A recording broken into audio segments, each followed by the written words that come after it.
Olá pessoal, bem-vindos ao Do Zero ao Modelo. Nesse vídeo, vamos falar sobre o que é a modelagem de um fenômeno. Você já parou para pensar como conseguimos representar o comportamento de um sistema real, seja ele físico, químico, biológico ou até mesmo econômico, por meio de equações e gráficos?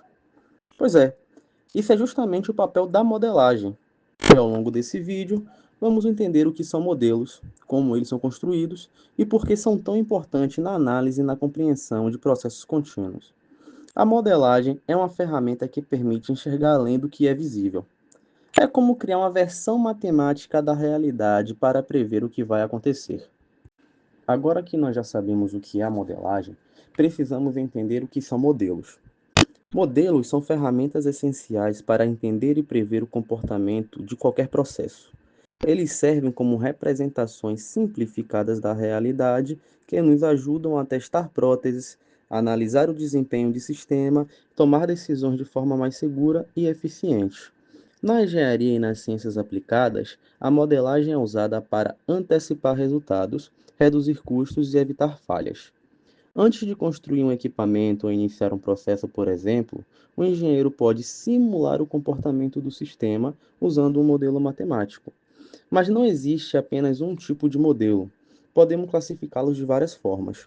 Um físico, como maquetes e protótipos, que reduzem a estrutura real em uma menor escala. Matemático, que descreve um sistema por meio de equações, leis e princípios físicos. Gráficos e mapas, que representam regiões, fluxos ou sistemas complexos em diagramas visuais simplificados.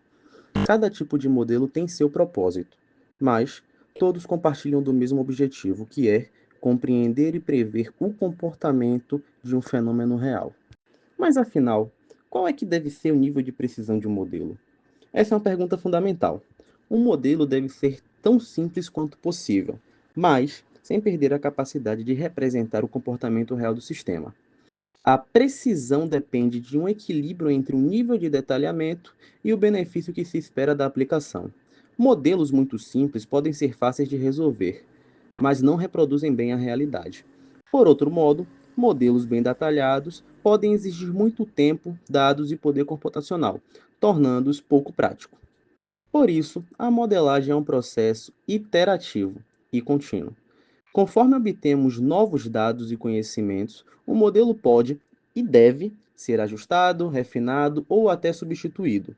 O objetivo é sempre alcançar o ponto ideal entre simplicidade e fidelidade à realidade. E uma das etapas mais importantes na modelagem é a análise dinâmica. Ela estuda como um sistema se comporta ao longo do tempo, especialmente quando ele é submetido a diferentes condições de operações ou a perturbações externas. Por exemplo, como a temperatura de um reator muda quando alteramos o fluxo da entrada, ou então, como a tensão de um circuito elétrico responde quando ligamos uma fonte elétrica. Essas perguntas são respondidas pela análise dinâmica.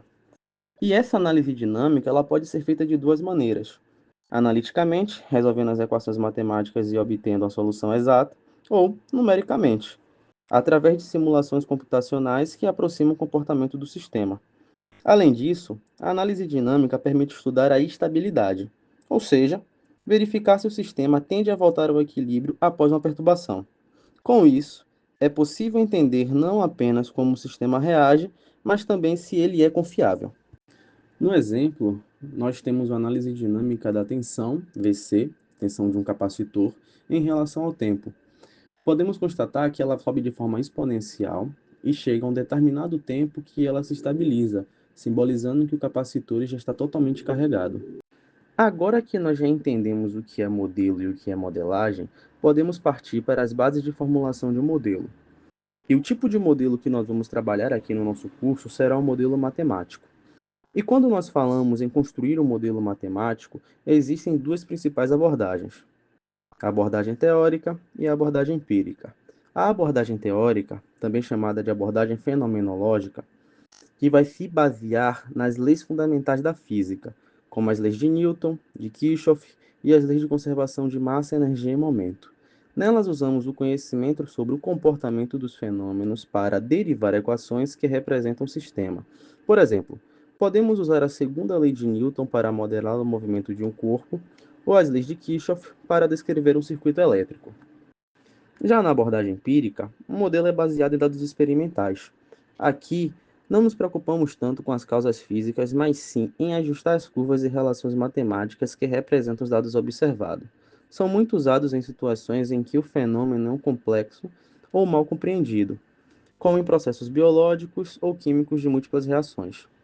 Na prática, os resultados costumam vir de modelos híbridos, que combinam a teoria com as observações experimentais. Isso garante um modelo matematicamente consistente, mas também bem próximo da realidade medida em um laboratório ou um campo. Os modelos matemáticos podem ser classificados de várias formas, dependendo da característica do sistema e do tipo do fenômeno que apresentam. Temos, por exemplo, modelos estáticos ou dinâmicos, lineares ou não lineares, MISO, que é uma entrada e várias saídas, ou MIMO, que são múltiplas entradas e múltiplas saídas, contínuos ou discretos no tempo, invariantes ou invariantes no tempo, de parâmetros concentrados ou distribuídos, que no caso dependem de um ponto específico, no caso dos parâmetros concentrados, ou de toda a região, quando são parâmetros distribuídos. E ainda temos os determinísticos ou estocásticos. Cada tipo de modelo é útil em um contexto diferente. E o papel do engenheiro ou pesquisador é escolher aquele que melhor representa o processo no qual deseja analisar. Por fim, todo modelo deve seguir três principais fundamentos. As hipóteses simplificadoras, ou premissas, precisam ser coerentes e justificáveis. 2. É necessário respeitar as restrições impostas pelo problema e pelas condições físicas. E 3. E acima de tudo, o modelo deve apresentar consistência matemática, garantindo que as suas equações sejam logicamente válidas e possam ser resolvidas. Esses princípios são alicerce de qualquer modelagem sólida, seja ela simples ou complexa. E assim concluímos a nossa videoaula de hoje. Hoje vimos o que é um modelo, os diferentes tipos, a importância da precisão, as bases teóricas e empíricas e a forma de classificar os modelos matemáticos. A modelagem é a ponte entre a teoria e a prática. É o que permite transformar o mundo físico em expressões matemáticas que podemos compreender, prever e controlar.